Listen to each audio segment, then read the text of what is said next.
పిచ్చి పిచ్చి మాటలు మాట్లాడుతున్నారు, దాడులు చేయడానికి ప్రయత్నం చేస్తున్నారు. నిన్నైతే గుజ్జనగూడలో జగన్మోహన్ రెడ్డి గారి బొమ్మ తగిలేశారు తెలుగుదేశం వాళ్ళు. ఎందుకయ్యా జగన్మోహన్ రెడ్డి గారి బొమ్మ తగిలేశారు? సిగ్గుందా మీకు? మాకు 11 సీట్లను ఎగతాళి చేస్తున్నారుగా.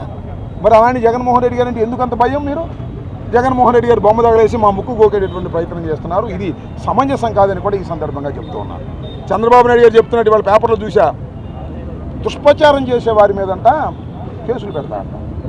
మా మీద పెడితే పెట్టాడు, పత్రికల మీద కూడా పెడతారంట, వీడియో ఛానల్స్ మీద కూడా పెడతానంట. ఆయనకి భజన చేయాలి. మీరు భజన చేస్తే కేసులు పెట్టడు, భజన చేయకుండా వాస్తవాలు చెప్పారనుకో ఇవన్నీ అవాస్తవాన్ని కేసులు పెడతానంట. పెట్టు చూద్దాం. కేసులు పెట్టవా? మీడియా మీద కేసులు పెడతావా? వాస్తవాలు చెప్పేటటువంటి కేసులు పెడతావా? ఎందుకంత భయం? మీడియాలో ఒక వాస్తవమో అవాస్తవం వచ్చిందనుకో ఎందుకు భయపడుతున్నావు? నాకు అర్థం కాలేదు. చెప్పాలి కదా నువ్వు సమాధానం చెప్పుకునే పరిస్థితిలో నువ్వు లేవు.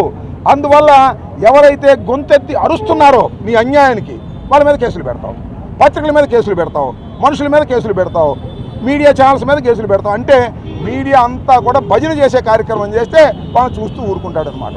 2 సంవత్సరాల పాలన పూర్తయిన తర్వాత నీ మీద వచ్చిన వ్యతిరేకత ఇంత అంతా చంద్రబాబు నాయుడు గారు గుర్తుపెట్టుకో. దుర్మార్గమైనటువంటి పరిపాలన మీరు చేస్తున్నారు.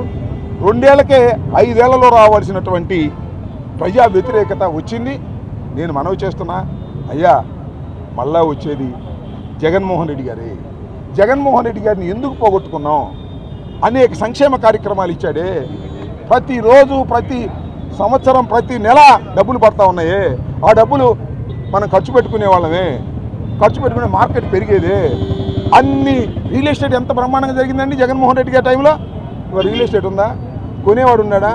అమ్మేవాళ్ళు అల్లాడిపోతున్నారు. మొత్తం ఆర్థిక వ్యవస్థనంతా కూడా కుప్ప కూల్చినటువంటి ఘటన సమర్థుడు నారా చంద్రబాబు. ఆయనకు కావాల్సింది ఏంటంటే అమరావతి తప్ప 2 భజనే లేదు. ఈ దుర్మార్గమైన పరిపాలన 2 సంవత్సరాలు ముగిసింది, ఇంకా 3 సంవత్సరాలు ఉంది. ఈ 2 ఏళ్ల వెన్నుపోటుకు నిరసనగా పెద్ద ఎత్తున నిరసన కార్యక్రమాలు తెలియపరుస్తున్నాం. దాన్ని ప్రజలందరూ గమనించాలి. ఈ సందర్భంగా తెలియపరుస్తున్నాం. ధన్యవాదాలు.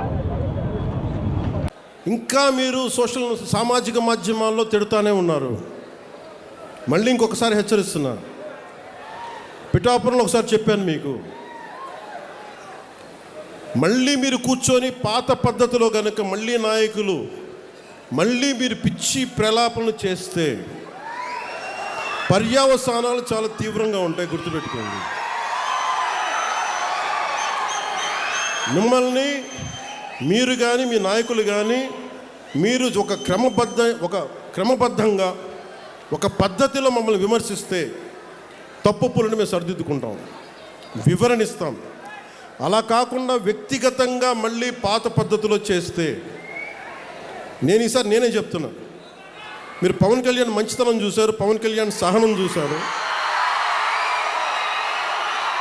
పవన్ కళ్యాణ్ గట్టితనం మీరు చూడలేదు ఎప్పుడు. దయచేసి అక్కడ దాకా తీసుకెళ్ళకండి. ఎందుకంటే నాకు క్షమ ఉండదు నా దగ్గర. మీలాంటి వాళ్ళకి రిపీటెడ్ అఫెండర్స్కి, క్రైమ్ చేసి తప్పించుకుందాం అనుకున్నోడికి, రిపీటెడ్ అఫెండర్స్కి నా దగ్గర క్షమ ఉండదు. చాలా భరిస్తాం, చాలా సహనంతో తీసుకుంటాం.